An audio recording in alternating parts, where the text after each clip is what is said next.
lands with Poland. By the way, the USSR, I have read some archive documents, behaved very honestly. It asked Poland's permission to transit its troops through the Polish territory to help Czechoslovakia.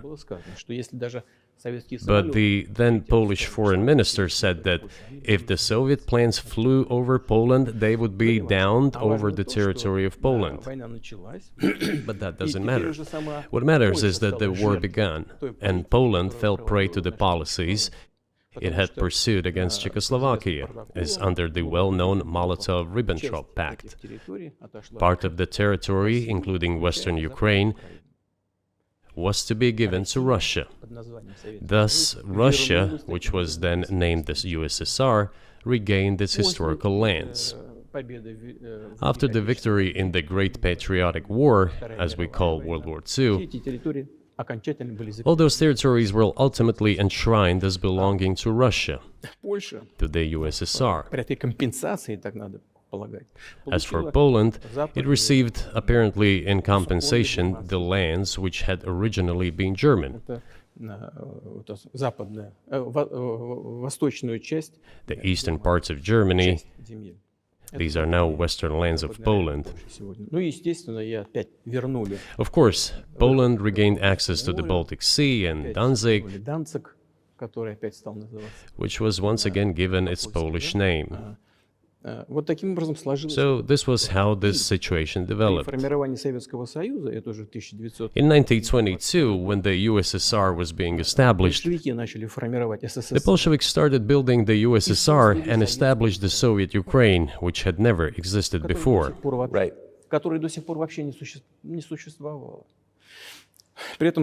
Stalin insisted that those republics be included in the USSR as autonomous entities. For some inexplicable reason, Lenin, the founder of the Soviet state, insisted that they be entitled to withdraw from the USSR.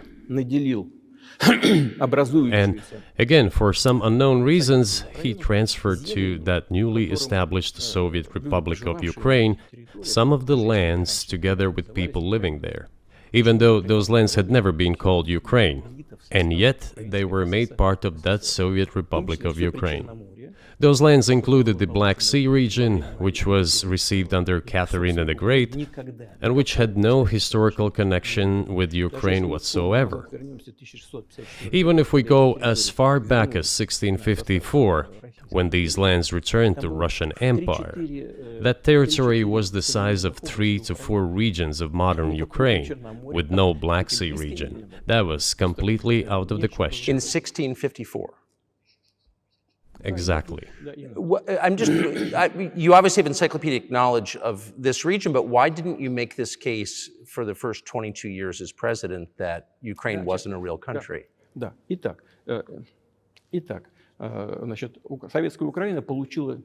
The Soviet Union was given a great deal of territory that had never belonged to it, including the Black Sea region. At some point, when Russia received them as an outcome of the Russo-Turkish Wars, they were called New Russia or Novorossiya. But that does not matter. What matters is that Lenin, the founder of the Soviet state, established Ukraine that way. For decades, the Ukrainian Soviet Republic developed as part of the USSR. And for unknown reasons, again, the Bolsheviks were engaged in Ukrainianization.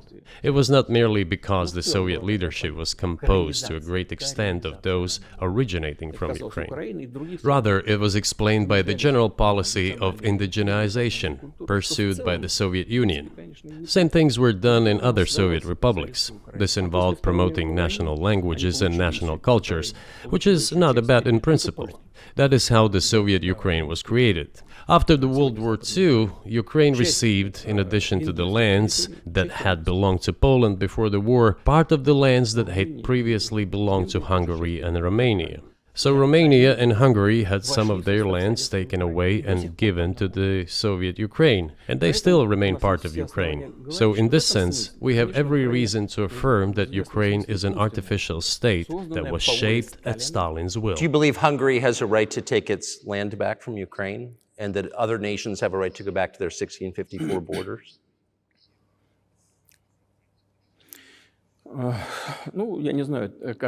I'm not sure whether they should go back to the 1654 borders.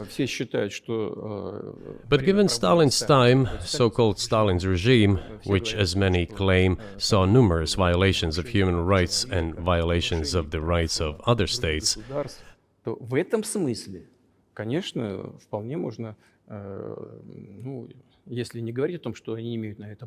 one may say that they could claim back those lands of theirs while having no right to do that.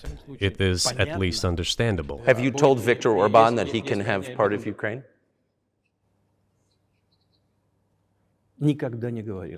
Never.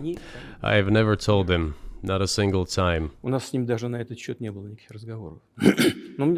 We have not even had any conversation on that, but I actually know for sure that Hungarians who live there wanted to get back to their historical land. Moreover, I would like to share a very interesting story with you. I digress, it's a personal one. Somewhere in the early 80s, I went on a road trip in a car from then Leningrad across the Soviet Union through Kiev. Made a stop in Kiev and then went to western Ukraine. I went to the town of Beregovoye, and all the names of towns and villages there were in Russian and in a language I did not understand, in Hungarian. In Russian and in Hungarian. Not in Ukrainian, in Russian and in Hungarian. I was driving through some kind of village and there were men sitting next to the houses and they were wearing black three-piece suits and black cylinder hats. I asked, are they some kind of entertainers? I was told, no, they were not entertainers, they're Hungarians. I said, what are they doing here? What do you mean? This is their land, they live here. This was during the Soviet time in the 1980s. They preserved the Hungarian language, Hungarian names, and all their national costumes. They are Hungarians and they feel themselves to be Hungarians. And of course, when now there is an infringement. Well, that is, and there's a lot of that, though. I think many nations are upset about Transylvania as well, as you obviously know. But many nations feel frustrated by the redrawn borders of the wars of the 20th century. And wars going back 1,000 years, the ones that you mentioned.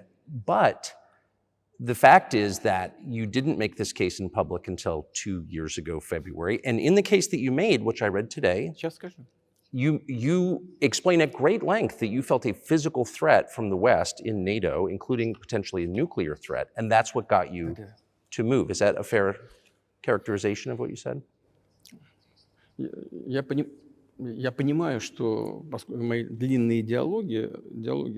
I understand that my long speeches probably fall outside of the genre of the interview.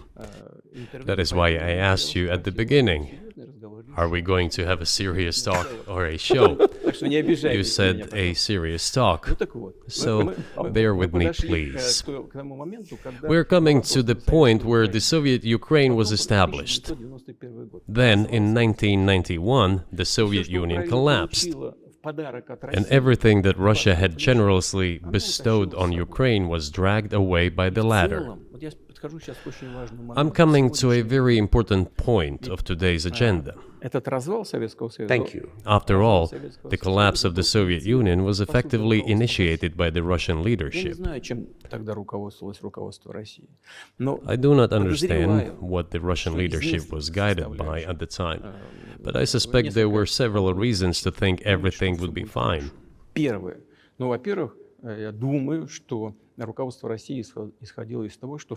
First, I think that then Russian leadership believed that the fundamentals of the relationship between Russia and Ukraine were, in fact, a common language. More than 90% of the population there spoke Russian. Family ties. Every third person there had some kind of family or friendship ties. Common culture, common history, Finally, common faith, coexistence with a single state for centuries, and deeply interconnected economies. All of these were so fundamental. All these elements together make our good relationships inevitable. The second point is a very important one. I want you, as an American citizen, and your viewers to hear about this as well. The former Russian leadership assumed that the Soviet Union had ceased to exist, and therefore there were no longer any ideological dividing lines. Russia even agreed voluntarily and proactively to the collapse of the Soviet Union, and believed that this would be understood by the so-called civilized West as an invitation for cooperation and association. That is what Russia was expecting, both from the United States and the so-called collective West as a whole. There were smart people, including in Germany, Egon Bahr, a major politician of the Social Democratic Party, who insisted in his personal conversations with the Soviet leadership on the brink of the collapse of the Soviet Union that a new security system should be established in Europe. Help should be given to unify Germany, but a new system should be also established to include the United States, Canada, Russia, and other Central European countries. Yes. But NATO needs not to expand. That's what he said. If NATO expands, everything would be just the same as during the Cold War, only closer to Russia's borders. That's all. He was a wise old man, but no one listened to him. In fact, he got angry once. If, he said, you don't listen to me, I'm never setting my foot in Moscow once again. Everything happened just as he had said. Well, of course, it did come true, and you've mentioned this many times. I think it's a fair point, and many in America thought that relations between Russia and the United States would be fine with the collapse of the Soviet Union and the end of the Cold War, that the opposite happened. But you've never explained why you think that happened, except to say that the West fears a strong Russia, but we have a strong China the West does not seem very afraid of. What about Russia, do you think, convinced policymakers they had to take it down? The West is afraid of strong China more than it fears a strong Russia, because Russia has 150 million people and China has 1.5 billion population, and its economy is growing by leaps and bounds, or 5% a year. It used to be even more. But that's enough for China. As Bismarck once put it, potentials are the most important. China's potential is enormous. It is the biggest economy in the world today in terms of purchasing power parity and the size of the economy.